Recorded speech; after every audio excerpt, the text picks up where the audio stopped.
Sup YouTubers, this is Tim Yugioh 2 here. Today I'm with Ashley Brooks, who topped the Worcester Allow DS qualifying event on Saturday. This is his really interesting Tellargem deck. Obviously Satella Knights and Gem Knights. Here we go. Right, so honestly for Zatella's, the free Deneb, this guy makes Stratos cry, this is it, free Stratos gone. Free Altair, this is Wolfbark for 10 Knights, so bring back Denebs and the Vegas. Speaking of, we run 2 Vega. This might seem controversial, I only run 1 Anunculi. If you know what Gem Knight, if you know what Brilliant Fusion does, you'll understand why this is 1. Otherwise, Brilliant Fusion is literally the same as this, but it doesn't waste a normal summon. So I feel 1 of this is essential. When you still got the free Deneb and the basic Celestine Knights, 1 of this I feel is fine with the Brilliant Fusions. We also run 1 Alsam, Cheeky Burn. For the non-Satella Knight, we'll go for the. This is a 2 Silent X. I don't have Garnet, which is 100 points stronger, but this is the biggest thing I have next to it. The effect isn't exactly relevant, but it can be alright. It's literally the fodder for Brilliant Fusion. Like, you send this and a Satella Knight to the graveyard, you've got. Let's get the guy. Seraphin Knight. This is double summon, to put it simply. So, this goes to grave, a Satella Knight goes to grave, you get a double summon, so it thins the deck by 2, and you've got a recurring double summon. It's on 0, but you can bump it back up with Brilliant Fusion's other effect. The other 3 monsters I ran were Thunder King, has its own anti-meta touch to it, and we run Core Hunter, so it's recurable, and 2 Maxi. I ran this over dualities because I felt like with the release of Norden, I would have seen that a lot more. And like there was Brilliant Fusion, I think, is something that's been teched in a lot of decks recently. Like I've seen the Shadow build that Patrick Hoban ran. I've heard a lot of rumours about Necros running it as well, because double Manju drops off the Seraphonite. But this is literally like I can draw lots more of special summons. Plus, if I play normal Saturn Knights and they go for the Altair target Vega, I'm going to get like at least 1, 2, if not 3 draws. So I felt this was a really good tech for the day. And against my Necros matchup in the last round, I drew 1 each game and managed to get like at least 1 draw, if not 2, off each game.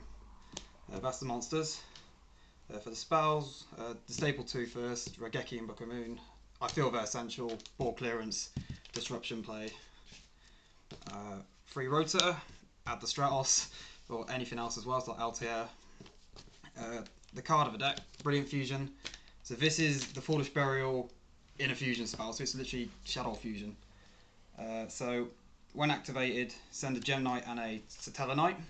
So like, I feel the best 2 to send at a time, anytime, are Sardonex and Deneb, because if you open this and Altair, you've literally got like a turn 1 Dalteros, because you can Altair, bring back the Deneb, search for any Satella Knight other than Altair, obviously, and say an Anunculi, for example. And if you summon your Anunculi Miller Vega, and then you've got like a Dalteros or Romgomniad, so you've got a lot of plays to go off it with. It's just generally good. Like being able to go into like a double summon. I mean, yeah, it's level 5, so it does sort of it can be a sitting duck, but you can just summon it as defense if needs be, and deck fin for 2. The only weakness is continuous, so MST kind of hits it. But I thought with Necros being popular at the minute and a lot of people opting not to play MST, I thought I had a bit of safety in that by going with this sort of build. 2 more spells. Skybridge, I feel 1 of this is relevant.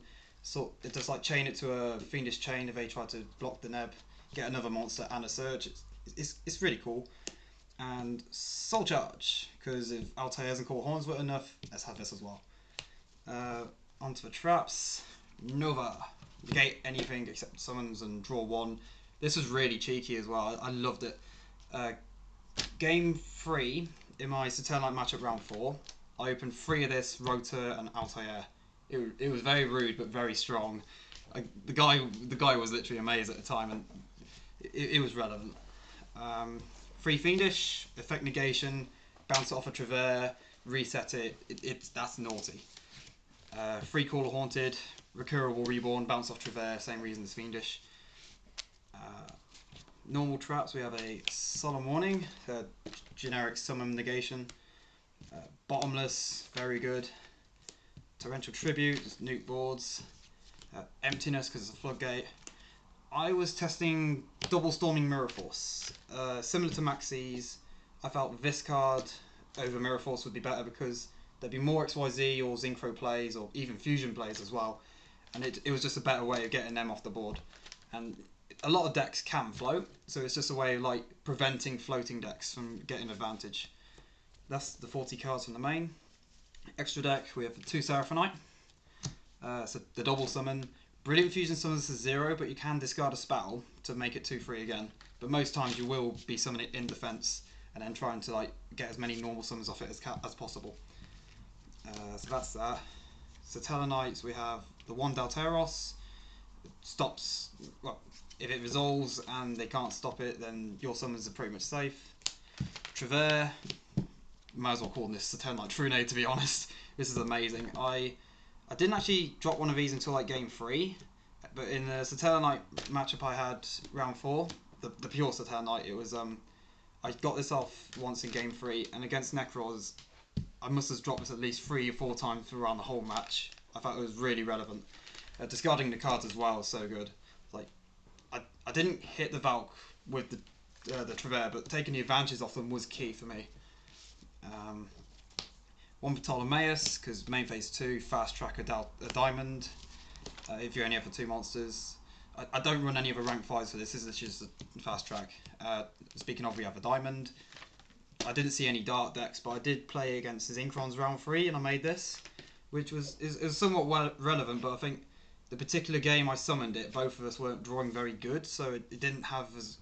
It could have had an impact, but I think both our hands weren't as brilliant as they should have been anyway for it to actually cause damage. Other XYZs, 1 Emerald, Recycling, and cheeky fact, you can also bring back this because it's a Gemini. Obviously, if it's Garnet as well, a normal monster, you can bring it back and basically actually push for more damage. Obviously, the main effect is to recycle. I got this off a fair bit at games 1, 2, and 4. Abyss Dweller, I got it off against game 2 when I had against Traptrix hands. This solved the problem for the hands for me. I was able to beat over and not worry about being blown out of the water. 1 Bujin to Sakomi. Again, game 2, the guy opened Thunder King both games set free. So game 2, I came to the conclusion I'm just going to draw my stuff. Summon this in defense, detach, draw 2. Next turn, detach, draw 2. Obviously discarding as well. And literally, once I got rid of the Thunder King, my card advantage was over his as well. And when he was left to hands, the Dweller came out as well. So this helped me game 2. Rongomniad. Admittedly, I can't remember if I summoned this. I think I did against the Tellar Knight. It is really good though. The other 4, Cowboy, Castell, Honor Arc, and Rhapsody. I made Cowboy twice, Castell twice, Honor Arc more times than I can remember, and Rhapsody I made once against Necros in game 1 to take the mirrors out. I felt this was also crucial at the time, so I'd never cut this like if I had the choice. Side deck, I chose to side 2 Ghost Ogre. I kind of regret siding this. I never really got it off. I wouldn't choose Veiler because I've got the 3 Fiendish Chains. I suppose a 3rd Max C could have done better, but I just didn't see this if I did side it in. 2 Dark Hole, Board Nuke, 3 MST, sides for problem cards.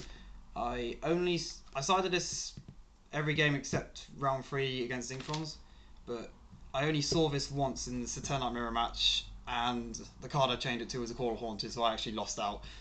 Just my luck really, but it is a good card. 2 Defusion. Logic for this is, opponent summons a Norden, they revive. On the revived monster's summon, chain this to the... Well, not chain, but activate this to bounce the Norden, and then the other monster's banish, so their +1 ends up as a -2 for 1,000 life points, so I thought that was a bit cheeky. I never got to side this in. The only Norden I saw was in game 2 against Necros, when they revived the Manju, and I'd already side decked by that time, so I didn't know they were playing Norden. But it was there just in case. We have 2 Fairy Wind in case the dreaded Cleese came along. 2 Shadow Mirror in case we saw Shadows. There was at least 1 Shadow deck and 1 Burning Abyss deck, but I never got matched against them luckily. And the last 2, Black Horn of Heaven. And I felt this was the best side deck card all day, because I drew it at least once in the Saturnite match to negate a Ptolemaeus. And I also sided this against Necrons. The guy was running the performance cards and the Photon Thrasher. And game 2, I actually managed to get one of these off. He XYZ'd into Masquerade, and I Black Horned it. And then after that, he went Node and bring back a Manju, made Ken Gorgon, and I started mourning that. So having the counter trap to negate XYZs, I thought was relevant. I mean, it's not normally good against Necrons, but the performance cards made me think this is better than some of the cards in my main deck already. So I just got them in and managed to resolve one. So I thought it was really good. Matchup wise, round 1 I had Chain Beat. Friend of mine Ben, really nice guy, but he decided to play this. He saw DD Warrior Lady game 1, but I didn't see much threats after that. Sadly, he also summoned Caius into an empty board and had to banish it. I took 1,000, but from that point I was able to start doing my Tellarknight stuff. I also dropped Brilliant Fusion that game, and that was helpful. Round 2, I was playing Traptrix Hands, so it's kind of like an anti-meta deck, but he kept summoning T-King set 3, which I thought that was very cheeky against me. I opened Deneb like every time that happened, but I was able to get through it. Game 2, the Bujin Sakomi, that really helped me get out of that situation. Game 3, I had Zinkrons, a really good friend of mine, Lewis, and game 1, I'll show you the exact hand I opened. It was 2 Alpha, 2 Rota, and a Satella Knight Vega. And in all honesty, I'm not sure if I've been forgiven yet, but that was my opening hand against him going first, and I negated a Raigeki and one effect to I think it was after he Zinchro somebody had to effect I did Alpha. And game 2 against Zinfrons, oh my god, that was the worst. The hand I saw 2 Brilliant Fusion. You can probably guess the rest, but basically 2 Sardanex as well, wherever the other one's gone. So I opened 2 of those, and a Raigeki, and the 2 following top decks were both Altair. So I'm there like with no graveyard removal, no graveyard to summon from even, no way to fusion, and I thought, oh my god, I'm going to get slaughtered by Quasar, but that never happened, sadly. Game 4, I had, I suppose you can call it a mirror match, but I had Satella Knights against Joe, who also qualified. He came second, and that was, in my opinion, the best game I had all day, because it was the only game I dropped for starters, but also I felt like both of us knew what our sort of decks did, and the only difference really was this engine. Game 1, I managed to get this off to summon a Seraphonite in defense, which was okay, but putting the 2 cards in grave meant I had a live Altair whenever I drew it or Rota, so I felt that was relevant. Game 2, he did what the Traptrix player did round 2, he opened Thunder King set 3. And by the time I put Fiendish Chain on, he flipped 2 Rotas, and I MST'd the last back row, and it was called Haunted and Revive Vega. So from that point I was like, he's got this one, and he got that one. And game 3, interestingly, I played this, and Fairy Wind came down to pop it, so we both took 300, and I thought, oh, that was clutch.